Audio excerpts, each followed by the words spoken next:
He remains in a New York jail after a judge denied his bail. The rapper pleaded not guilty to 3 federal charges connected to alleged sex abuse. Those include racketeering, sex trafficking, and kidnapping. The 14-page federal indictment states Combs is facing 3 counts of sex trafficking, racketeering, conspiracy, and transportation for prostitution. The indictment alleges that between at least 2008 and the present, Combs abused, threatened, and coerced victims to fulfill his sexual desires, protect his reputation, and conceal his conduct. The indictment states Combs allegedly, quote, manipulated women to participate in highly orchestrated performances of sexual activity with male commercial sex workers.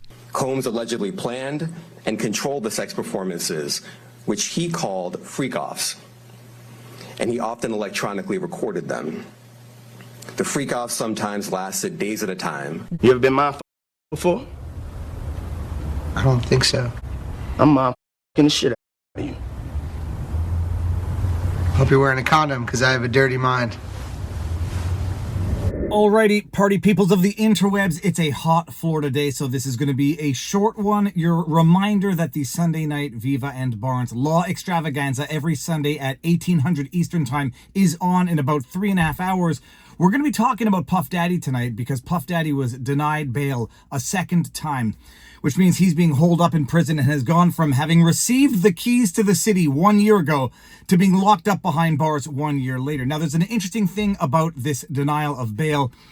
Stick around to the end of this video, and I'm going to play you a clip of the United States attorney who is heading the prosecution against Puff Daddy, P. Diddy, Love, a.k.a. You go through the indictment, Sean Combs has more aliases than, I don't know, a lot of names. Doesn't matter. Wait for the end of this video to watch what is possibly the stupidest comment coming from a United States attorney as relates to cooperating with authorities, because according to the United States attorney for the Southern District of New York, one of the most corrupt districts in America, yeah, you know, just abiding by lawful orders is no longer cooperating under their sense of the term. So bottom line, unless you plead guilty, bend over backwards and let them do whatever they want to you, you're not cooperating. Okay, Puff Daddy indicted, Southern District of New York, 3 charges. One was RICO, allegations of participating in criminality. The other was trafficking for prostitution. I actually took notes here. Oh yes, and the other one was sex trafficking. He's been indicted. And I know the rule of innocent until proven guilty, and there's no but to that. I know what I think. I know what I think of entertainment industry at large, Hollywood in general. A bunch of degenerate Satan-worshipping pedophiles is what I think they are. That being said, presumption of innocence, and the state needs to prove its case beyond a reasonable doubt. Puff Daddy, Sean Combs, aka whatever the hell his aliases are, might have legitimate defenses involving consent of the people alleged to be the victims. I say that having seen the video of Puff Daddy physically assaulting, I forget her name, but in the hallway of the hotel. I know what I think. Nonetheless, the burden of proof is there for the state to make, and people are innocent until proven guilty. I will not pull a Nancy Pelosi. He'll be able to prove his innocence in court. Indicted on those 3 charges after a year-long investigation, and he was asking for bail to not go behind bars and be locked up until trial or indefinitely. He was denied a first time, and the defense team, Puff Daddy, basically said, we'll do anything for you not to lock Puff Daddy up behind bars. We'll put up $50 million bond or bail. He'll be on house arrest. He'll have security, police outside his home, apartment, whatever. There will be no interfering with witnesses. There will be no fleeing. He's not a flight risk anyhow because he was staying at a hotel for the last 2 weeks. He told the authorities where he was going to be. He voluntarily submitted, to be arrested. And yet they allege that he's a flight risk. They allege that he's a violence risk. They allege that he is an interfering with witnesses risk.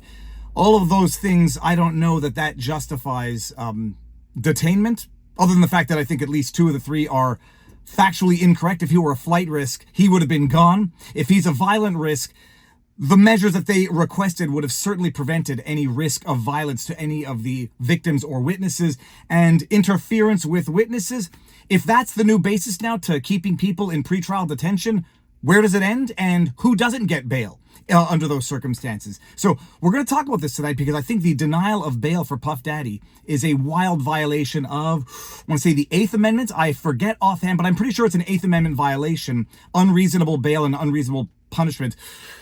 But he's been denied for a second time despite offering everything under the sun. The evidence, or at least I should say the allegations in the indictment, they're gross. I mean, they're literally calling it a freak-off. That Puff Daddy would have these freak-offs where they would have these wild sex parties, drug-fueled sex parties that allegedly were not consensual, and they were ordering how many bottles of baby oil? I mean, it's nauseating reading the allegations because I guess I'm something of a prude and I don't like going out at night and nothing good happens after midnight, and Hollywood and the music industry is filled with a bunch of Satan-worshipping pedophile degenerates. But my goodness, the allegations, whether or not criminal, are certainly gross. But it looks like there is some good grounds that Puff Daddy was basically running the Jeffrey Epstein ring of the music industry, and he's been indicted, and he's locked up now. I'm pretty sure he's in the same prison as Jake Lang. But he's in not a very good circumstance in prison, and has gone from having received the keys to New York to now eating gruel. And he's in SHU, special housing unit, so, special housing unit. So he's not exposed to, I don't know, the egregious dangers of being in pretrial detention, but the running gag is whether or not Sean Combs is going to get Epstein, because by all accounts, it seems like he might know a lot on a lot of people, which, I don't know, I guess he fell out of political favor with some of them to result in this indictment. The allegations are gross. Innocent until proven guilty. They are mere allegations until proven. That being said, there is the video of him physically assaulting the woman who, I think she sued him, and then they settled the day after. Either way, this is all unraveled. Puff Daddy, from the top to the bottom, from the rise to the fall, and now he's sitting in prison, in pretrial detention, having been, in my view, abusively denied release, bail conditions pending his trial, because he also offered to sell his planes. He surrendered his passport. There's no reason to be keeping Puff Daddy in jail, even if you think he's guilty. This is a violation of constitutional rights. As far as I'm concerned, I will hear what Robert Barnes has to say about it tonight, although I think we are going to agree on this. 1800 Eastern every Sunday night. That is the Viva and Barnes Law Extravaganza, the absolute best law show on the interwebs. I am doing daily streams, 12:30 daily, although next week, as of the time of shooting this vlog, my schedule is going to be all wonky because I'm going to be in a different time zone for the entire week, but I still will be going live. But daily 12:30, Sunday nights, Viva and Barnes. If you want to join our wonderful above-average community, vivabarneslaw.locals.com. If you want to get some merch, you can go to vivafry.com. We've got some of the greatest merch out there, but most importantly, exercise, eat healthy, sunlight, talk to people in real life, and I'm going to go follow my own advice and go for a bike ride now. Enjoy the vlog, people. See you tonight. Booyah! Let me just say this. I think that generally with increasing frequency, the word cooperative or cooperating has taken on tremendous elasticity, and it no longer really bears any relation to what the word means when we use it in a very specific context. So